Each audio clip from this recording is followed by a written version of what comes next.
موضوع الدرس في الصبر والاستقامة على الحق. آخر سورة القلم تفسیر ابن کثیر. الحمد لله رب العالمين والصلاة والسلام على أشرف الأنبياء وسيد المرسلين سيدنا محمد وعلى آله وأصحابه أجمعين. اللهم صل على سيدنا محمد وعلى آل سيدنا محمد كما صليت على إبراهيم وعلى آل إبراهيم في العالمين إنك حميد مجيد. أعوذ بالله من الشيطان الرجيم. بسم الله الرحمن الرحيم. فاصبر لحكم ربك ولا تكن كصاحب الحوت إذ نادى وهو مكظوم لولا أن تداركه نعمة من ربه لنبذ بالعراء وهو مذموم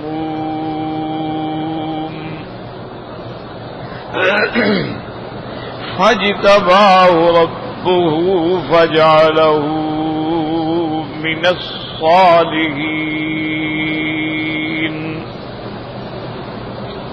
وإن يكاد الذين كفروا ليزلقونك بأبصارهم لما سمعوا الذكر ويقولون إنه لمجنون وما هو إلا ذكر للعالمين. اللہ تبارک و تعالی نے سورۃ القلم میں جیسے الحمدللہ ہم نے پڑھا ہے کہ سب سے پہلے اس بات رسالت حضور صلی اللہ علیہ وسلم اور کفار پہ رد جو آپ کو دیوانہ کہتے تھے، اللہ تبارک و تعالی نے قسم کھا کے فرمایا نون والقلم وما یسطرون. اللہ نے فرمایا میرے محبوب مجھے قسم ہے قلم کی اور جو اس سے لکھا جائے گا. آپ اللہ کی نعمت سے دیوانے نہیں، آپ تو سب سے بڑے فرزانہ ہیں. وَإِنَّ لَكَ لَأَجْرًا غَيْرَ مَمْنُونٍ، اور آپ کے لیے تو ایسا ثواب ہے جو کبھی ختم ہونے والا نہیں. کیوں؟ آپ کی نبوت بھی قیامت تک، آپ کی تعلیمات بھی قیامت تک، آپ کی سنت بھی قیامت تک، تو جو بھی عمل کرے گا ثواب آپ کا جاری ہے. وَإِنَّ لَكَ لَأَجْرًا غَيْرَ مَمْنُونٍ، اور آپ کے لیے ایسا اجر ہے جو کبھی ختم ہونے والا نہیں.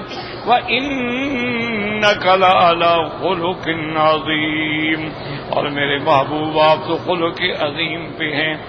یعنی کوئی دیوانہ جو ہے وہ خلق عظیم کا مالک نہیں ہو سکتا. اور آپ میں صرف اخلاق نہیں بلکہ آپ خلق کے اوپر مستعلی ہیں.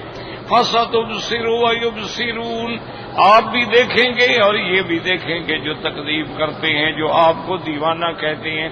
بِأَيِّكُمُ الْمَفْتُونُ، کہ دونوں میں سے کون ہے جو پٹڑی سے ہٹا ہے، بچلا ہوا ہے. إِنَّ رَبَّكَ هُوَ أَعْلَمُ بِمَنْ ضَلَّ عَنْ سَبِيلِهِ وَهُوَ أَعْلَمُ بِالْمُهْتَدِينَ، تیرے رب جانتے ہیں کہ کون گمراہ ہے اور کون ہدایت پہ ہے، سیدھے راستے پہ. فَلَا تُطِعِ الْمُكَذِّبِينَ، میرے محبوب آپ ان کی ہرگز بات نہ سنیں. وَدُّوا لَوْ تُدْهِنُ فَيُدْهِنُونَ، کافر یہ چاہتے ہیں کہ آپ نرم ہوں تو یہ بھی نرم ہو جائیں گے. وَلَا تُطِعْ كُلَّ حَلَّافٍ مَّهِينٍ، میرے محبوب آپ ان قسمیں کھانے والے ذلیل حقیر ان لوگوں کی کبھی بات پہ عمل نہ کریں.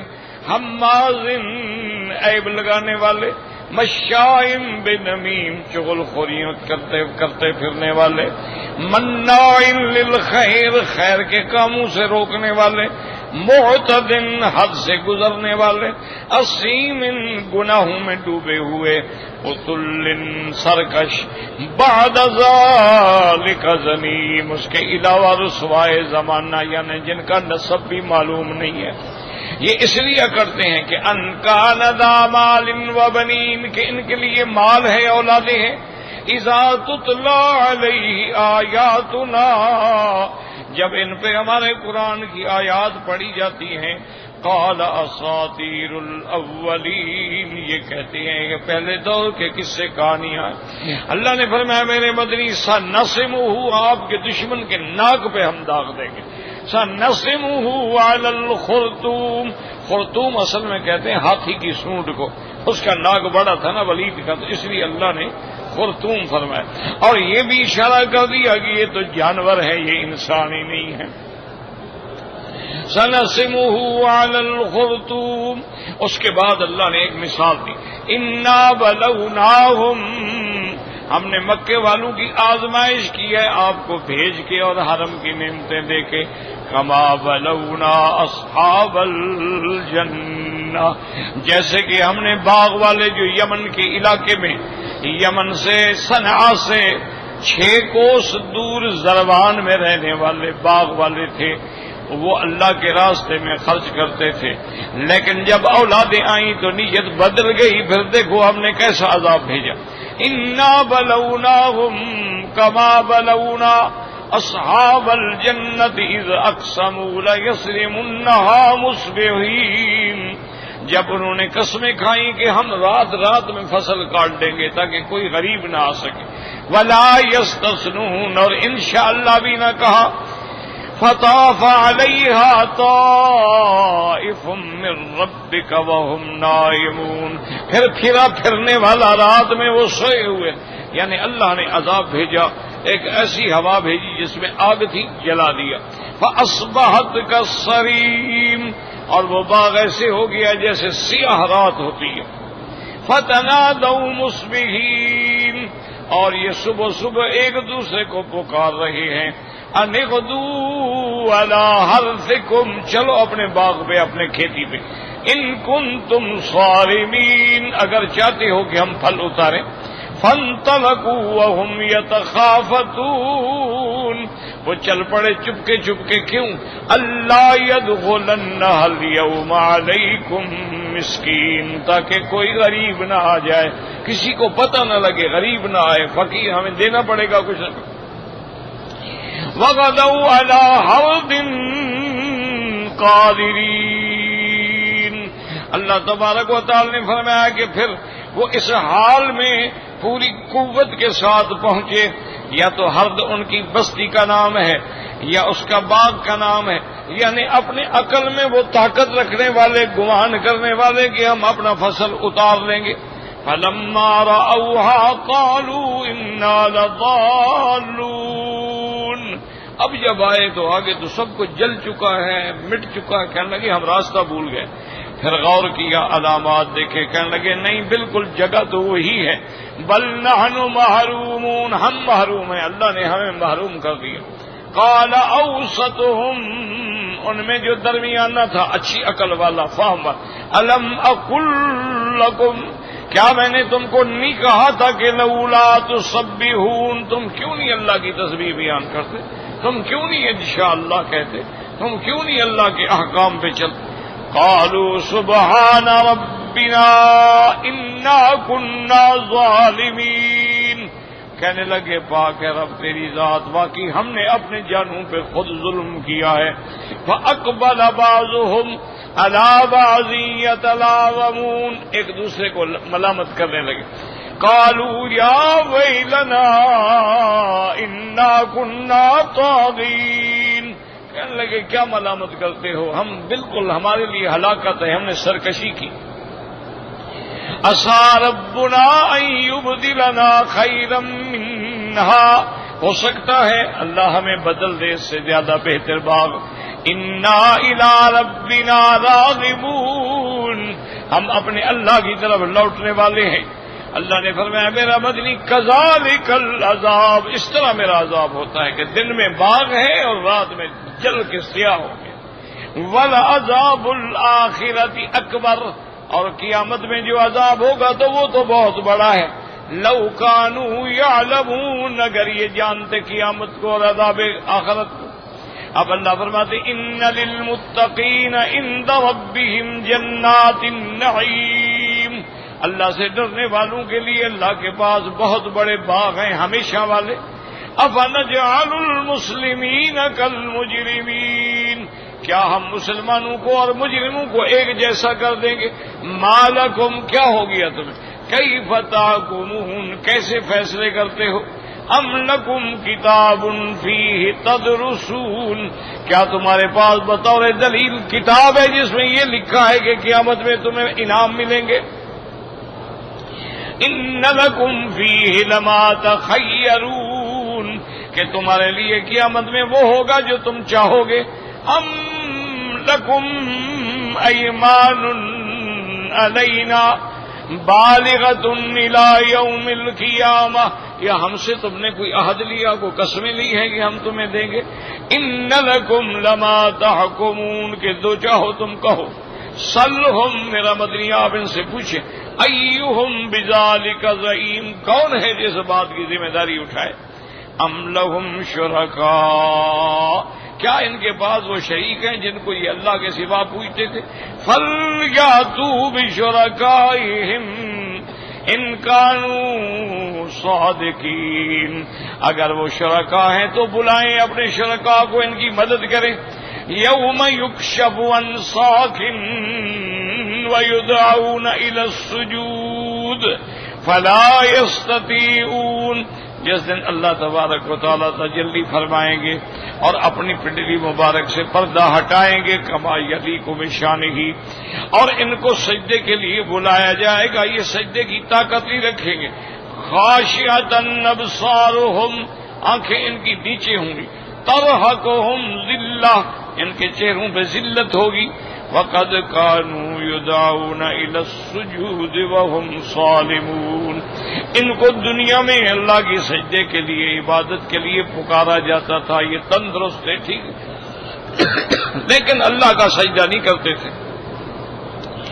اللہ نے یہ تحدید ہے، فذرنی، چھوڑے مجھے، ومن يكذب بهذا الحديث، اور جو اس قرآن کی تکذیب کرتا ہے، سنستدرجہم، ہم ان کو ایسے چڑھائیں گے، من حیث لا یعلمون، ان کو پتہ بھی نہیں لگے گا، واملی لہم، ہم ان کو مہلت دیں گے، ان کیدی متین، پھر میری تدبیر اور میری پکڑ جو ہے وہ بڑی مضبوط ہے۔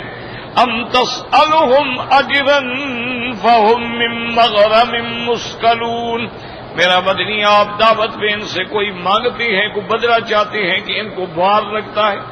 ام عندہم الغیب فہم یکتبون، اور یہ جو باتیں کرتے ہیں کیا ان کے پاس علم غیب ہے، اس سے یہ دیکھ کے لکھ رہے ہیں؟ یہ سابقہ سبق تھا جو ہم نے پڑھ لیا۔ آج کے سبق میں اللہ نے ارشاد فرمایا ہے، اس کو کہتے ہیں تعلیمات الہیہ، کہ اللہ پاک اپنے انبیاء کو اپنی تعلیمات سے آگاہ فرماتے ہیں، ہدایات دیتے ہیں، تعلیم دیتے ہیں، اپنے انبیاء کو خدا خود پڑھاتے ہیں۔ اس لیے علماء نے لکھا ہے، یاد رکھو کہ ساری دنیا جو ہے وہ انسانوں سے علم حاصل کرتی ہے۔ اس نے استاد سے پڑھا، اس نے اپنے استاد سے پڑھا، اس نے اپنے استاد سے پڑھا، لیکن اللہ کے انبیاء جو ہیں ان کا معاملہ ہی نرالا ہوتا ہے، ان کو اللہ تبارک و تعالی خود علم عطا فرماتا ہے۔ اس لیے اللہ نے حضرت خضر کے بارے میں فرمایا کہ وَعَلَّمْنَاهُ مِن لَّدُنَّا عِلْمًا، ہم نے اپنی طرف سے اس کو علم دیا، اور وہ علم کسی اور کے پاس نہیں تھا۔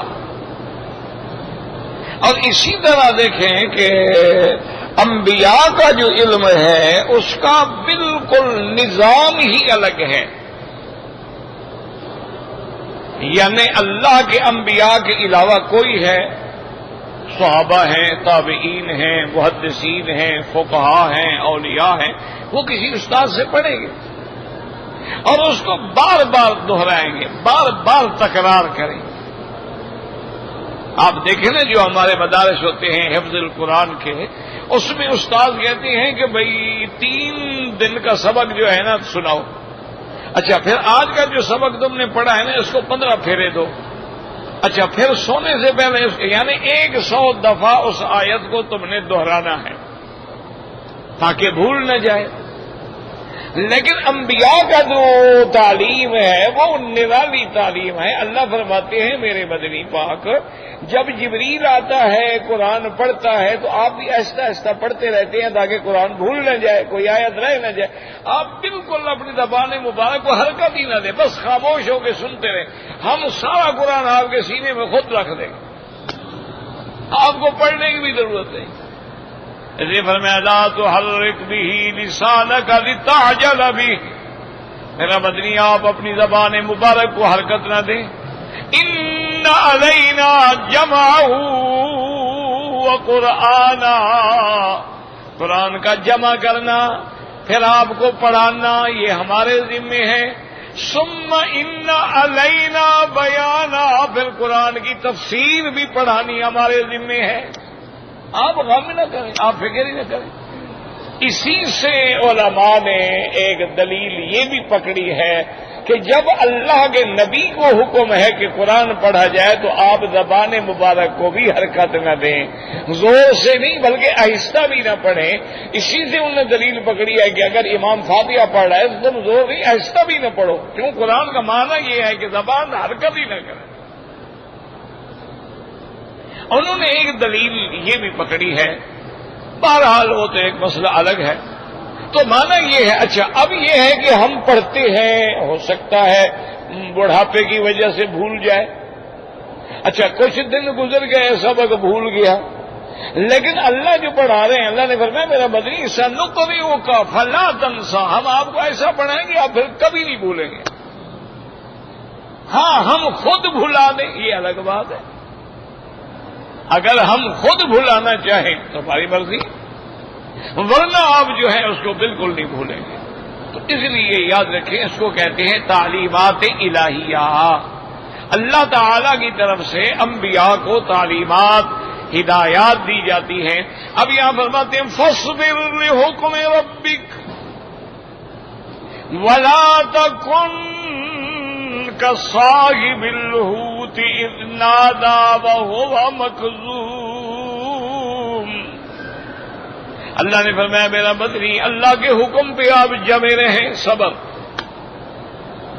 آپ ایسے نہ ہوں جیسے مچھلی والا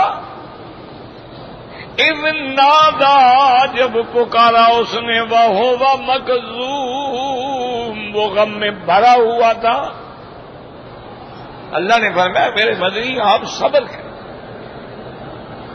اسی طرح دوسری ہے فاصبر کما صبر اولو العزم من الرسل, میرا مدنی آپ صبر کریں جیسے پہلے شان والے پیغمبروں نے صبر کیا ہے.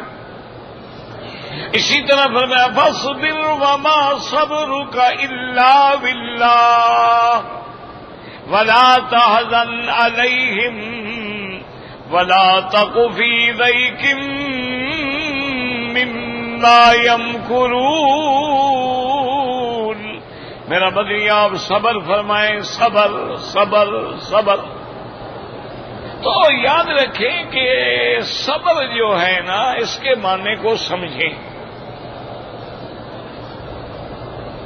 ایک تو صبر ہوتا ہے کہ کسی مصیبت کے وقت میں, یعنی اللہ نہ کرے کسی بندے پہ مصیبت آ گئی, کوئی فوت ہو گیا, حادثہ ہو گیا, نقصان ہو گیا, تو یہ بھی صدمہ ہے. تو ایک تو ہے کہ آدمی اس وقت صبر کرے. اس کو حدیث مبارک میں آتا ہے کہ الصبر عند الصدمۃ الاولی, صبر وہ ہے جو مصیبت کے فوراً بعد ہو, ورنہ چند دن کے بعد تو خود بخود ہی صبر آ جائے گا, کیا کر لیں گے آپ. صبر وہ ہے کہ فوری طور پہ جب مصیبت آئی تو اس کی زبان من سے کوئی کلمہ نہ نکلے مگر انا للہ و انا الیہ راجعون. یہ ہے صبر. اسی کو قرآن پاک نے بھی وَبَشِّرِ الصَّابِرِينَ, اللہ نے فرمایا صبر کرنے والوں کو خوشخبری دے دیں. وہ صبر کرنے والے کون ہیں؟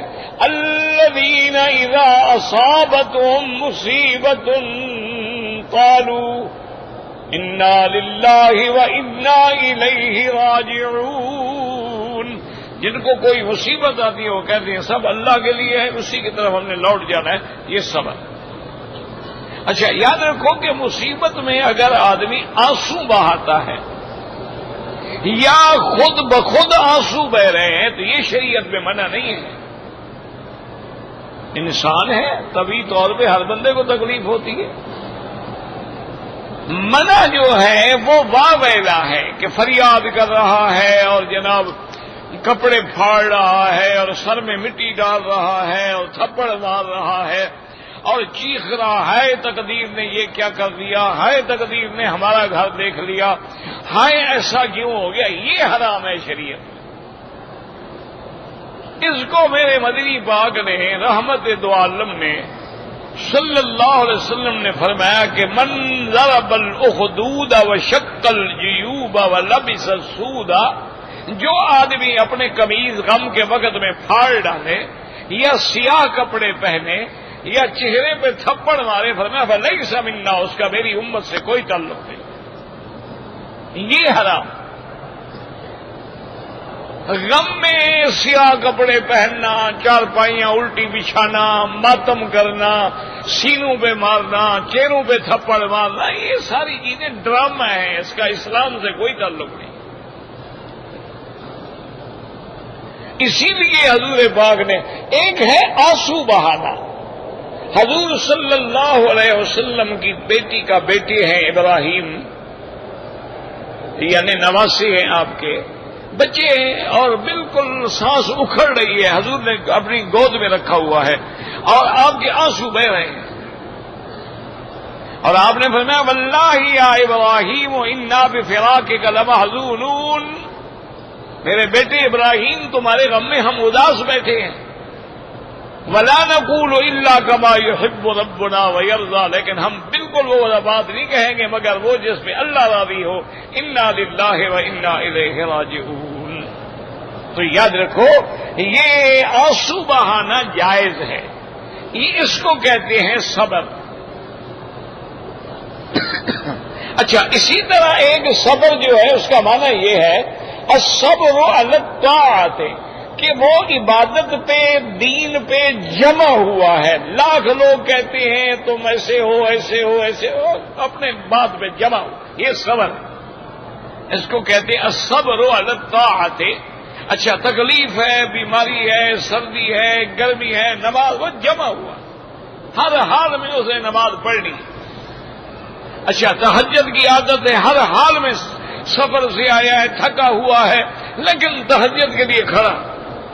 یہ بھی صبر ہے، اپنے آپ کو طاعت پہ جمانا، اس کو بھی صبر کہتے ہیں. اچھا اسی طرح ایک ہوتا ہے الصبر عن المعصیہ، اپنے آپ کو گناہوں سے روکنا. کہ طبیعت تو خواہش کرتی ہے نا کہ جی دیکھو کیسی خوبصورت عورتیں پھر رہی ہیں، دیکھ لیں ذرا ہم بھی نظر ڈال لیں، لیکن کہتے لا حول ولا قوت الا باللہ، ان کے دیکھنے سے تو اللہ کا غضب آئے گا، اللہ کی ناراضگی آئے گی. اللہ نے ہمیں حکم دیا ہے نظر نیچے کرو، میں کیسے دیکھوں؟ تو یہ بھی صبر ہے کہ اپنے آپ کو گناہوں سے روکنا. دل چاہتا ہے کہ یار یہ افسر جو ہے دیکھو رشوت کھا کے کہاں پہنچ گیا، میں بھی تو کھا سکتا ہوں، کہتے یار حرام ہے، لا حول ولا قوت، شیطانی وسا نہیں بھائی، ہم تو حلال میں گزارا کریں گے، غریبی سے غربت سے جیسے بھی ہوگا ہو جائے گا. یہ بھی صبر ہے، یاد رکھو. اور اسی طرح دین کے مسئلے پہ جمنا جو ہے سب سے بڑا صبر. اس لیے اللہ نے حکم دیا کہ میرے مدنی پاک آپ بھی کفار قریش کے مقابلے پہ صبر فرمائیں. اس کی وجوہات کیا ہیں؟ بعض علماء نے لکھا ہے حضور کے دل میں خیال آیا کہ میں ان کے لیے بد دعا کروں کہ یہ کسی بات بھی نہیں مانتے، کوئی دلیل بھی نہیں مانتے، اور پھر ہر وہ تکلیف ہمیں پہنچا رہے ہیں جو ان کے بس میں ہے. تو حضور کے دل میں خیال آیا اور ایک روایت میں کہ حضور کے دل میں خیال ہے کہ بنو ثقیف جو ہیں طائف والے جنہوں نے حضور پاک پہ پتھروں کی بارش کر دی تھی ان کے لیے بد دعا کریں. اللہ نے فرمایا میرا بدری صبر کریں، فاصبر، برداشت کریں. اور یہی پیغمبروں کا طریقہ ہے. ان کو تکلیفیں دی گئی، انبیاء کو شہید کیا گیا، انبیاء کو قتل کیا گیا، انبیاء کو آرے کے نیچے کھڑے کر کے 2 ٹکڑے کر دیا گیا. انہوں نے صبر کیا. آپ بھی صبر کریں. تو بعض علماء نے اس کی یہ وجہ لکھی ہے کہ حضور صلی اللہ علیہ وسلم چاہتے تھے کہ میں بد دعا نہیں کی، لیکن چاہتے تھے. اللہ نے یہ آیت نازل فرمائی کہ میرا بدری آپ ایسا نہ کریں جیسے کہ وہ حوت والے مچھلی والے پیغمبر نے کیا. مچھلی والے پیغمبر سے مراد کون ہے؟ حضرت یونس علیہ السلام. یاد رکھو قرآن نے ان کو صاحب الحوت بھی کہا ہے اور ذنون بھی کہا ہے. نون کا معنی بھی مچھلی آتی ہے. ان کا واقعہ یہ تھا کہ انہوں نے اپنی قوم کو دعوت دی، تبلیغ کی، دین کی طرف بلایا، اللہ کی توحید کی دعوت دی، سمجھایا، قوم نہیں مانی. کیونکہ یہ قاعدہ ہے کہ جب قومیں کفر پہ اڑ جاتی ہے یا برے اعمال کی عادی ہو جاتی ہے پھر چھوڑنا بڑا مشکل ہوتا. حتیٰ کہ حضرت یونس علیہ السلام نے جب دیکھا کہ قوم بالکل نہیں مانتی، آپ غصے میں آ گئے، ناراض ہو گئے اور قوم سے کہا کہ دیکھو یاد رکھو تم نے میری بات نہیں مانی ہے لیکن تم پہ اللہ کا عذاب نازل ہو.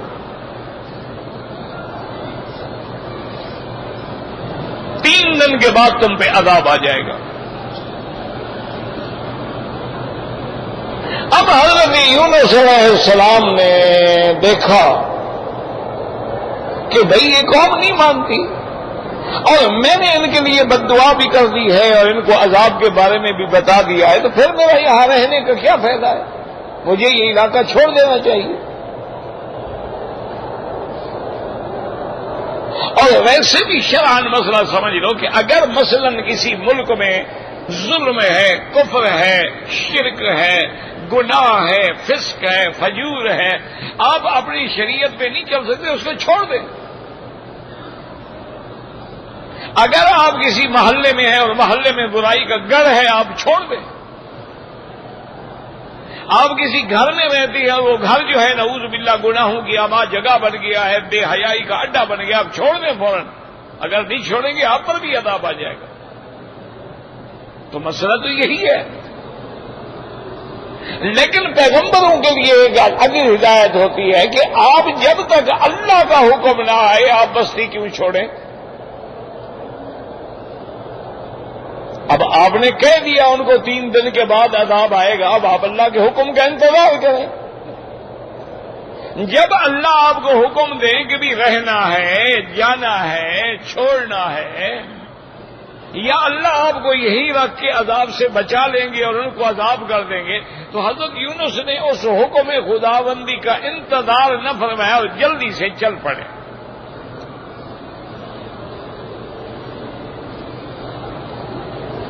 اچھا، خدا کی شان یہ ہے کہ 3 دن کے بعد عذاب کی علامات ظاہر ہونے لگی. ساری قوم جو تھی نا جی سجدے میں گر گئی اور رو رہے ہیں اور چیخ رہے ہیں اور اللہ سے فریادیں کر رہے ہیں. اللہ فرماتے ہیں جب ہمارے عذاب کی علامات آ جائیں تو ہم عذاب ٹالا نہیں کرتے، لیکن الا قوم یونس، مگر قوم یونس پہ جب ایمان لے آئے، توبہ کر دی، ہم نے عذاب ٹال دیا. اچھا، حضرت یونس علیہ السلام کو بھی پتہ لگ گیا کہ بھی وہ عذاب آ رہا تھا لیکن عذاب تو ٹل گیا. تو انہوں نے کہا کہ اب اگر میں بستی میں جاؤں گا تو نعوذ باللہ وہ کہیں گے آپ کی بات غلط ہے، کہاں ہے عذاب؟ عذاب تو نہیں آیا. اب حضرت یونس علیہ السلام اس مصیبت میں، پریشانی میں مبتلا ہو کے انہوں نے کہا بہرحال اس علاقے کو چھوڑ دو. آپ چل پڑے. راستے میں ایک دریا تھا، اور وہاں سے بغیر کشتی کے گزر نہیں ہو سکتا تھا.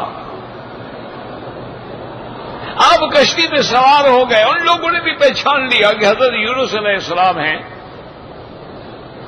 انہوں نے بھی اکرام کیا اور کشتی میں بٹھا لیا. خدا کی شان یہ ہے کہ کشتی چلتے چلتے چلتے عین دریا کے وسط میں جب آئی نا تو کشتی نے چکر کھانے شروع کر دیے. طوفان نے پکڑ لیا. وہ کشتی کے جو ملاح تھے ان نے کہا کہ بھائی ایسا واقعہ نہیں ہو سکتا. دیکھو بظاہر سمندر میں کوئی طوفان نہیں ہے اور ہماری کشتی میں یہ خاص مصیبت آ گئی ہے کہ ہماری کشتی اب ڈوبنے لگ گئی ہے. تو ہمارا تجربہ یہ ہے کہ جب کوئی غلام اپنے سید سے، اپنے سردار سے، اپنے مالک سے نافرمانی کر کے بھاگ جائے اور وہ ہماری کشتی پہ آ جائے تو پھر ایسے عذاب آتے ہیں. اس آدمی کو ڈھونڈنا پڑے گا اور اس کو کشتی سے اتارنا پڑے گا.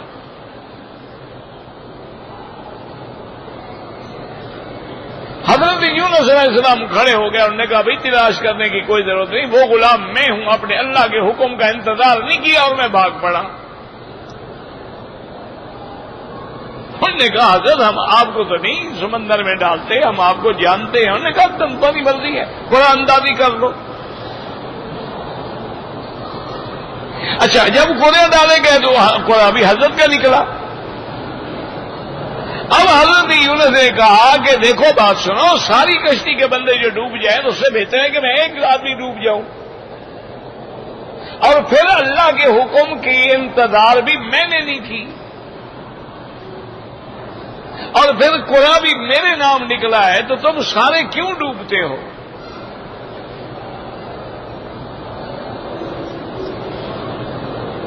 اب اس کے بعد حضرت یونس علیہ السلام نے کہا کہ بس ٹھیک ہے.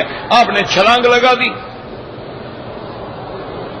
دریا کے اندر چھلانگ لگائی اور اللہ نے مچھلی کو حکم دیا کہ فوراً حضرت یونس علیہ السلام کو اپنے پیٹ میں لے لو، لیکن خبردار یونس علیہ السلام کو کوئی تکلیف نہ ہو. تمہارے پیٹ میں رہیں گے، قید رہیں گے، لیکن میرا پیغمبر ہے، میرا نبی ہے.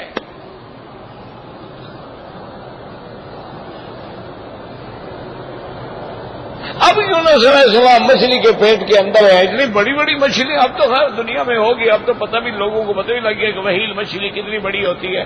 تو دو جو چار چار آدمی نکل رہے.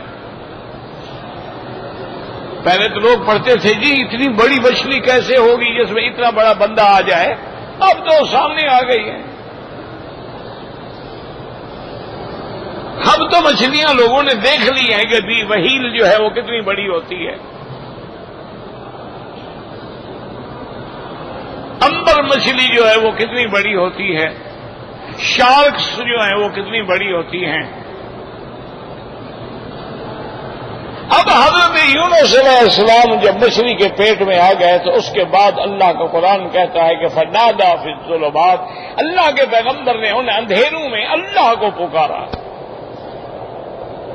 ظلمات سے علماء نے لکھا ہے کہ 3 اندھیرے، ظلمات جمع ہے، کیوں رات کا بھی اندھیرا ہے، اچھا سمندر کے موجوں کا بھی اندھیرا ہے، پھر مچھلی کے پیٹ کا بھی اندھیرا ہے.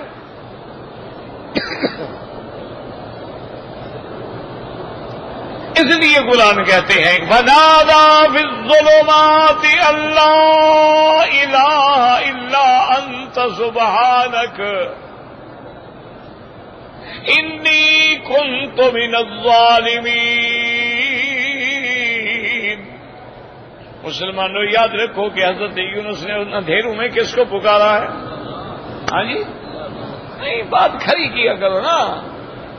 کیا کہا مولا تجھے آدم کا واسطہ؟ نہیں کہا یہ مسئلے سارے تمہارے لیے ہیں.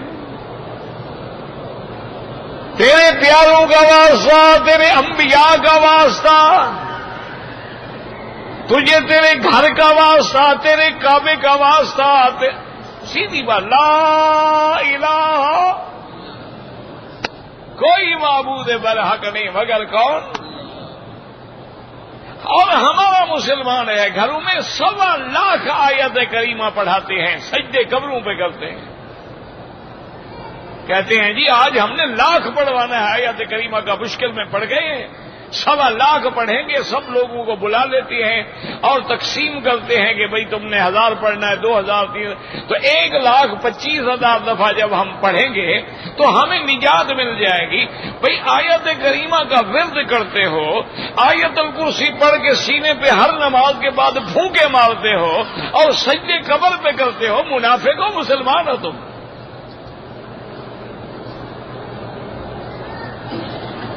روز کہتے اللہ لا الہ الا هو الحی القیوم لا تأخذه سنة ولا نوم له ما في السماوات وما في الأرض من ذا الذي يشفع عنده إلا بإذنه يعلم ما بين أيديهم وما خلفهم ولا يحيطون بشيء من علمه إلا بما شاء۔ روز پڑھ رہے ہو، ہر نماز کے بعد پڑھ رہے ہو، اپنے گھروں میں مشکلات میں آیت کریمہ کا ورد کر رہے ہو۔ اچھا بعض علماء تو یوں بھی کرتے ہیں کہ اندھیرا کر لو اور پانی کے پیالے بھر کے بھی آگے رکھ لو تاکہ وہی کیفیت پیدا کرو جو یونس علیہ السلام کی تھی، لیکن سب کچھ پڑھنے کے بعد پھر عالم یہ ہے کہ قبروں پہ بھی سجدے کر رہے ہو، غیر اللہ کی نظر نیاز بھی دے رہے ہو، 11ویاں بھی منا رہے ہو، 12ویاں بھی منا رہے ہو۔ اللہ فرماتے ہیں یہ لوگ مجھے قبول نہیں ہیں۔ ان المنافقین یخادعون اللہ وہو خادعہم، یہ منافق ہیں، یہ اللہ کو دھوکہ دینا چاہتے ہیں۔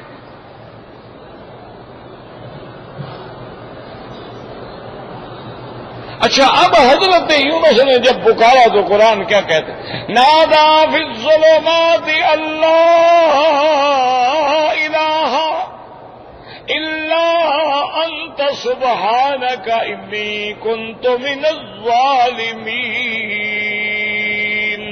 آگے قرآن کہتے ہیں فاستجبنا لہ، ہم نے پکار یونس کی سن لی۔ کس نے سن لی؟ اللہ، وہ تو تیرے پیارے ہیں، نبی ہیں، مقام اس کی تو آپ نے سن لی، ہم تو گناہگار ہیں۔ جیسے ہمارے جاہل کہتے ہیں نا جی ان کی موڑتا نہیں ہماری سنتا نہیں، یہ سب سے بڑا کفر ہے۔ اللہ نے فرمایا نہ میرا وعدہ ہے، فاستجبنا لہ، ہم نے سن لی پکار، ونجیناہ من الغم، ہم نے اس غم سے ان کو نجات بھی دے دی، وَكَذَلِكَ نُنْجِي الْمُؤْمِنِينَ، اور ہمارا وعدہ ہے ایمان والے جب بھی ہمیں پکاریں گے ہم سنیں گے اور ان کو بھی غم سے نجات دیں گے۔ لیکن مومن بنو، اللہ ہمیں آپ کو توفیق دے، صحیح ایمان نصیب فرمائے، صحیح عقیدہ نصیب فرمائے، اور ہمارے آپ کی ہر مسلمان کی ظاہری باطنی روحانی جسمانی پریشانیاں بیماریاں دور فرما دیں۔ دعا کرو اللہ عالم اسلام پہ رحم فرمائے، اللہ اس بلد الامین کو قیامت تک ہر فتنے سے محفوظ فرمائے، اور تونس میں، شام میں، جہاں جہاں بھی مسلمان اس وقت ابتلا میں ہیں اللہ ان پہ رحم کرے، اور پاکستان کے لیے بھی دعا کریں کہ اللہ اس پر بھی آفات سماوی اور آفات ارضی، آسمانی اور زمینی ہر بلا سے محفوظ فرمائے۔ میری بھانجی بیمار ہے، اللہ شفا عطا فرما دے۔ ایک چیز نقد پہ 100 کی، ادھار پہ 150 یہ جائز ہے۔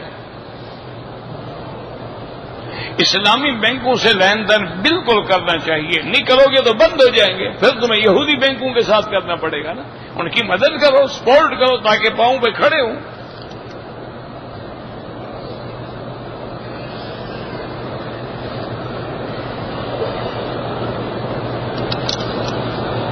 تو آپ بلوچی میں ترجمہ دے سکتے ہیں، دیا کریں، کس نے روکا ہے آپ کو؟ اگر کوئی حالت جنابت میں سو گیا کوئی بات نہیں،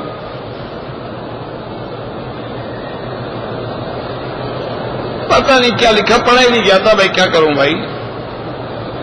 میں نے شادی ہونے کے بعد پیسہ کمایا، گھر بنایا، اس پیسے سے اپنے،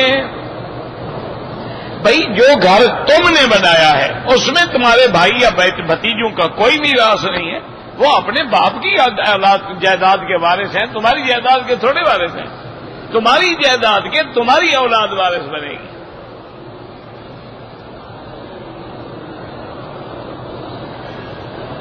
میں نے کپڑے ہوٹل میں ہٹائے تو ایک کپڑا سڑ گیا، پتہ نہیں مر گیا، پتہ نہیں کیا ہو، کیڑا مر گیا، کوئی حرج نہیں، سارے کیڑے مکے کے مار دو، کچھ نہیں ہوتا۔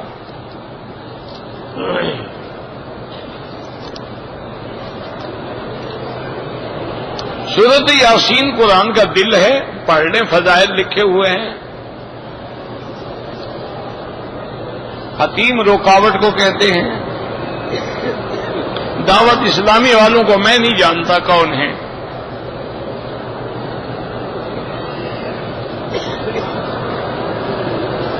بھئی یہ مجھے پتہ نہیں کیا لکھا ہے، مسجد ٹوٹ گئی، گھر کے اندر تھی۔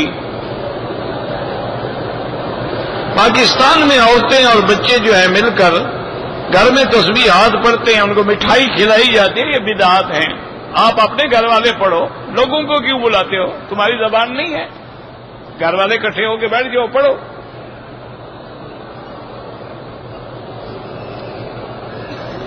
اگر حیض کے 10 دن گزر گئے اس کے بعد بھی خون ہے تو بیماری ہے، وہ حیض نہیں ہے، عورت پاک ہے، غسل کرے، نماز پڑھے، طواف کرے، سب کرے۔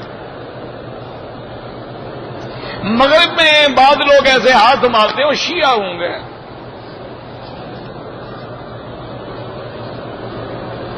اگر عمرے میں خوشبو والے صابن سے ہاتھ دھویا، 1-2 ریال خیرات کر دو۔ میرے والد صاحب اللہ سب کو جو فوت ہو گئے جنت الفردوس نصیب کرے۔ لاؤڈ سپیکر جو ہے اس کا انتظام کریں کہ آواز زیادہ ہو، یہ میرے بس میں نہیں ہے، آپ دعا کریں۔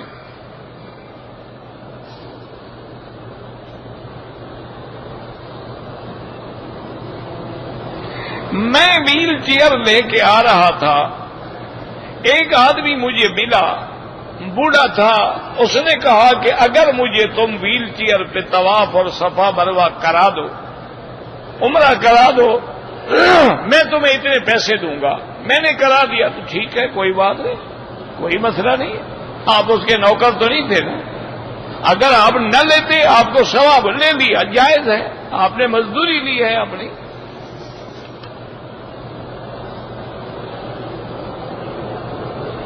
اگر آدمی کو نماز پڑھتے ہوئے رونا آ جائے تو بڑی اچھی بات ہے، یہ تو مقصد ہے کہ علامت قبول ہے کہ بھئی نماز قبول ہو گئی، کہ دل میں رقت پیدا ہو گئی اور آنسو نکل آئے۔ ہاں کوشش یہ کرے کہ آواز بلند نہ ہو، ضبط کرنے کی کوشش کرے، ورنہ اگر نماز میں رونا آ جائے یا قرآن پڑھتے ہوئے رونا آ جائے تو سبحان اللہ، اور کیا چاہیے۔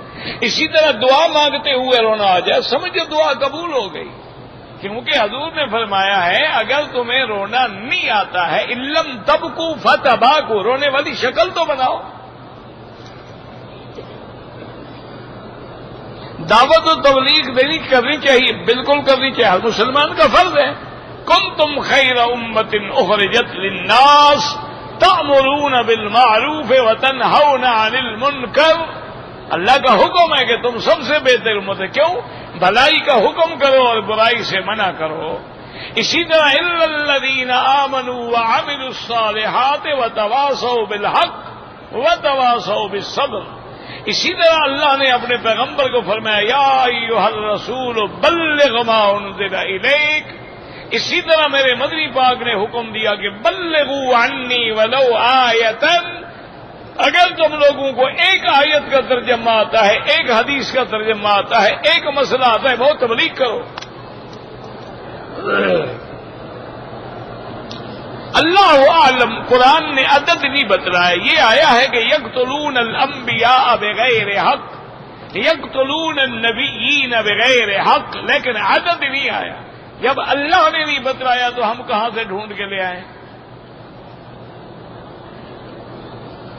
اگر ایک آدمی نے عمرہ کیا ہے، طواف اور صفا مروہ دوڑنے کے بعد اپنے سر پہ خود اس طرح پھیر دے، بالکل جائز ہے، کوئی مسئلہ نہیں۔ اگر دم کی وجہ سے روزے پڑ گئے ہیں تو یہاں رکھیں تو بہت اچھا ہے کہ 1 لاکھ کا ثواب بھی تو ملے گا نا، لیکن دوسری جگہ جا کر بھی رکھ سکتے ہیں۔ اگر کوئی بندہ عمرہ کر لے، میرا بھائی یاد رکھو، عمرے کرنے سے حج فرض نہیں ہوتا، حج فرض ہوتا ہے استطاعت سے. ایک آدمی عمرہ بھی نہیں کیا لیکن اس کے بعد آنے جانے کی طاقت ہے, خرچہ ہے, اس پر حج فرض ہے, چاہے وہ عمرہ نہ بھی کرے. اچھا, اگر عمرے پہ آ گیا ہے تو کیا آپ کو حکومت رہنے دیتی ہے؟ اجازت ہے آپ کو. جب آپ غیر قانونی طور پہ رہیں گے آپ کو پکڑ کے بھجوا دیں گے, پھر حج کیسے ہوگا؟ تو عمرے کرنے سے حج نہیں ہوتا. حج للہ علی الناس حج البیت من استطاع الیہ سبیلا. حج ان لوگوں پر فرض ہے جن کو اللہ نے طاقت دی ہے. کیا مانا؟ صحت بھی ہے, دولت بھی ہے, آنے جانے کا خرچہ بھی ہے, اور کوئی رکاوٹ بھی نہیں ہے. اگر رکاوٹ ہو جائے پھر بھی حج فرض نہیں ہوتا. کیا مانا؟ عورت ہے, محرم نہیں ہے, تو اس کے لیے کوئی فرض نہیں ہے. جب تک اس کا محرم نہ ہو وہ حج کے لیے نہیں نکل سکتی ہے.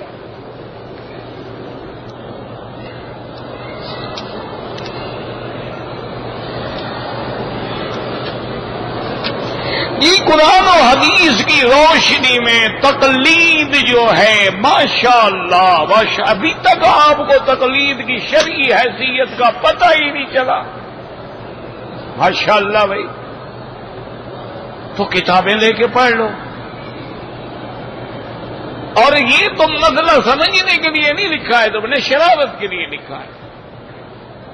اتنا ہمیں بھی تجربہ ہو جاتا ہے نا.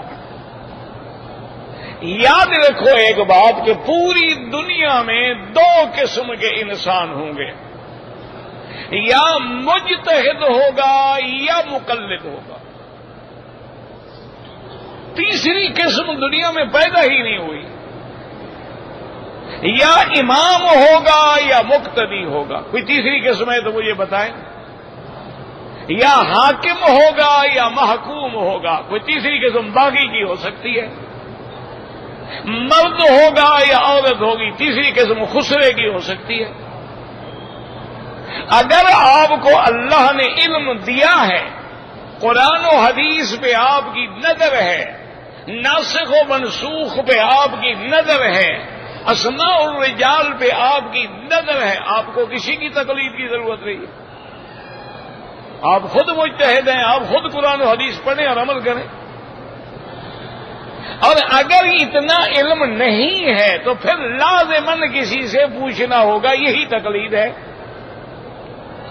کہ جب تک آپ کسی سے پوچھیں. اب دیکھیں نا جی, قرآن عربی ہے, مکے والے بھی عرب تھے, سب سے پہلے ایمان لانے والے بھی عرب تھے, لیکن اپنے پڑھنے سے مسئلہ حل نہیں ہو سکتا تھا جب تک کہ اللہ نے نبی پاک کو نہیں بھیجا. قرآن نے کہہ دیا اقیموا الصلاۃ, نماز قائم کرو. کیسے قائم کریں؟ تو ہم محتاج ہیں حضور محمد مصطفیٰ کے. اچھا, حضور کی نماز ہمیں کون پہنچائے گا؟ ہم محتاج ہیں اصحاب رسول اللہ کے. صحابہ کی بات ہمیں کون پہنچائے گا؟ ہم محتاج ہیں تابعین کے. پھر ان سارے مسائل کو جمع کون کرے گا؟ اگر حدیثیں ہوں گی تو محدثین ہوں گے, پھر تفقہ ہوگا تو فقہا ہوں گے. ہم محدثین کے بھی محتاج ہیں, فقہا کے بھی محتاج ہیں. ان کی ذمہ داری ہے کہ وہ حدیثیں جمع فرمائیں, فقہا کی ذمہ داری ہے کہ اس حدیث سے مسئلہ کیا نکلتا ہے. اب دیکھیں نا, مثلا ایک چھوٹی سی بات میں سمجھاؤں. ایک حدیث میں آتا ہے کہ حضور صلی اللہ علیہ وسلم نے مکہ مکرمہ کے اندر گدے مبارک پہ سواری فرمائی. راکب علی الحمار, آپ گدے پہ سوار ہونا سنت ہے. ہمارے ہاں تو آج کل عیب ہے نا, کسی بڑے آدمی کو آپ نے دیکھا گدے پہ سوار ہو. بلکہ لوگوں نے یہ بنا رکھا ہے جو مجرم ہو اس کو بٹھاؤ. حالانکہ حضور پاک نے خچر پہ بھی سواری فرمائی ہے, گدے پہ بھی سواری فرمائی ہے, گھوڑے پہ بھی سواری فرمائی ہے, اونٹ پہ بھی سواری فرمائی ہے. اچھا, اب حدیث میں تو صرف اتنا ہے نا کہ راکب علی الحمار, حضور پاک گدے پہ سوار ہوئے, یہ لفظ ہے. لیکن فقیہ نے مسئلہ نکالا, اس نے کہا اچھا, الحر حر مکہ والسقل سقل النبوت فکیف لا یحرک, کہ گرمی مکے کی ہو اور بوجھ نبوت کا ہو, یہ کیسے ہو سکتا ہے کہ جانور کو پسینہ نہ آیا ہو؟ اور پسینہ پھر حضور کے کپڑوں کو نہ لگا ہو تو معلوم ہوا کہ جانور کا پسینہ پلید نہیں ہوتا. یہ فقیہ نے مسئلہ نکالا کہاں سے؟ حدیث محمد مصطفیٰ سے. یہ فقیہ کا کہا، وہ گھر سے مسئلے نہیں بناتے. میرے عزیز، میرے محترم، تمہیں غلط فہمی ہے. اب جیسے مثلاً ایک مسئلہ پیدا ہو گیا بھی ایک آدمی کا اللہ نہ کرے ایکسیڈنٹ ہو گیا، ڈاکٹر کہتا ہے اس کو بلڈ کی ضرورت ہے، ہمیں فوراً خون دینا پڑے گا. تو کیا یہ خون دینا جائز ہے؟ کس حدیث میں ہے؟ قرآن شریف کی کون سی آیت میں لکھا ہوا ہے کہ آپ بلڈ دے سکتے ہیں؟ اب ہم فقہا کے محتاج ہوئے. فقہا نے قرآن و حدیث سے مسئلہ نکالا کہ بھئی اگر اللہ کہتے ہیں قرآن میں کہ بھئی والدہ اگر راضی نہ ہو اپنی اولاد کو دودھ پلانے کے لیے تو اس کا باپ جو ہے وہ کسی دوسری عورت کو بھی دودھ کے لیے راضی کر سکتا ہے، پیسے دے سکتا ہے. جیسے کہ سرکار دو عالم نے بی بی حلیمہ کا دودھ پیا، بی بی آمنہ کے بجائے بی بی حلیمہ کا آپ نے دودھ پیا ہے، تو معلوم ہوا کہ دوسری عورت کا دودھ پینا جائز ہے اور دودھ سے خون بنتا ہے. اگر دوسرا دودھ اندر جا سکتا ہے تو خون بھی اندر جا سکتا ہے. انہوں نے مسئلہ نکال لیا. یہ ہوتی ہے تفقہ. اللہ تجھے ہدایت دے، اللہ مجھے بھی ہدایت دے، اور اللہ بغض و عناد سے بچائے. اور اللہ نے 5 دفعہ ہمیں ایک امام کے پیچھے کھڑا کیا ہے. وجہ کیا ہے آخر؟ کہ ہم سمجھیں کہ امام کے بغیر گزارا نہیں ہے اور اسی پر چلنا پڑے گا جو امام کرے گا. ربنا تقبل منا انك انت السميع العليم وتب علينا انك انت التواب الرحيم. اللهم اجعل لنا وللمسلمين من كل هم فرجا ومن كل ضيق مخرجا ومن كل بلاء عافية. صلى الله تعالى على خير خلقه سيدنا محمد وعلى آله وصحبه أجمعين. اللهم صل على سيدنا محمد وعلى آل سيدنا محمد كما صليت على إبراهيم وعلى آل إبراهيم في العالمين إنك حميد مجيد.